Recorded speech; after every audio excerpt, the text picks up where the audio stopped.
जय श्री राम। जय बागेश्वर धाम। बागेश्वर धाम सरकार पूज्य सरकार वह 16 अप्रैल से लेकर 24 अप्रैल तक धाम पर रहेंगे, ऐसा सभी ने वह वीडियो वह डाला है और पूज्य सरकार ने भी अपने मुखारबिंद से कहा गया है। तो मैं आपको बताऊंगा पूज्य सरकार 16 अप्रैल से लेकर वह 24 अप्रैल तक पूज्य सरकार धाम पर नहीं रहेंगे, ऐसा मैं क्यों कह रहा हूं। तो वह वीडियो के एंड तक बने रहेंगे तो एंड में बताऊंगा कि आखिरकार पूज्य सरकार ने ऐसा क्यों कहा है कि 16 अप्रैल से लेकर 24 अप्रैल तक पूज्य सरकार धाम पर रहेंगे, दिव्य दरबार में पर्चा बनाएंगे और सभी की अर्जियां लगाएंगे। ऐसा क्यों कहा है पूज्य सरकार ने? आखिरकार पूज्य सरकार क्या कोई अन्य जगह जा रहे हैं या फिर पूज्य सरकार धाम पर ही रुकेंगे? तो सभी डाउट आपको एंड में वह क्लियर हो जाएंगे। तो जैसा कि आपको पता है पूज्य सरकार भीमंडी महाराष्ट्र में बंबई में पूज्य सरकार वह दिव्य और एक मठ बनवाया है, जिन्होंने पूज्य सरकार की 14 अप्रैल को भव्य और दिव्य प्राण प्रतिष्ठा होना बागेश्वर बालाजी सरकार की, और साथ ही साथ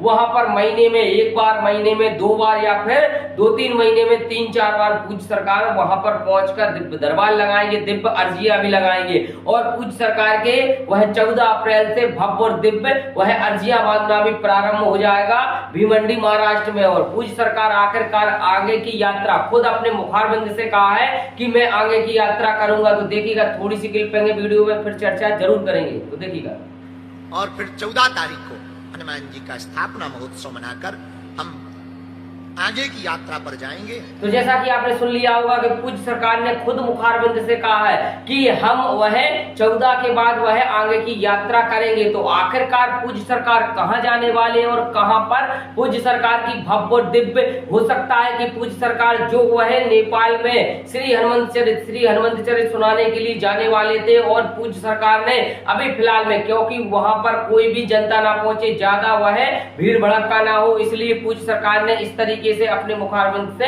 कहा है। और पूज्य सरकार हो सकता है, मैं कोई अभी इसकी प्रूफ नहीं करता, परंतु हो सकता है पूज्य सरकार नेपाल में जाकर श्री हनुमंत चरित्र सुनाए। वह 19 तारीख से लेकर 23 तारीख तक पूज्य सरकार की, 19 अप्रैल से लेकर 23 अप्रैल तक पूज्य सरकार का भव्य और दिव्य श्री हनुमंत चरित्र सभी भक्तों को सुनाएंगे और माता जानकी के वर्णनों को सभी को अवगत कराएंगे। और पूज्य सरकार साथ ही साथ सबसे बड़ी सौगात पशुपतिनाथ जी के दर्शन करेंगे, क्योंकि लगभग 1 साल पूर्व गए हुए थे और पूज्य सरकार ने दर्शन जरूर कराए थे, परंतु लालसा और एक आकांक्षा रहती है जिससे कि पूज्य सरकार को बार बार नेपाल खींच लेती है। तो पूज्य सरकार हो सकता है, कोई मैं इसकी पुष्टि नहीं करता, परंतु हो सकता है पूज्य सरकार 16 तारीख को जाएंगे और 24 तारीख तक नेपाल में रहकर 3 दिन कहीं अज्ञातवास में रहेंगे, और 19 तारीख से लेकर वह 23 तारीख तक पूज्य सरकार वह भव्य और दिव्य श्री हनुमंत चरित्र सुनाएंगे। अब आपका डाउट आएगा कि वह उन्होंने तो मना कर दिया है, वह पूज्य सरकार स्पष्ट ही कह रहे हैं कि वह 16 से 24 तक धाम पर रुकेंगे।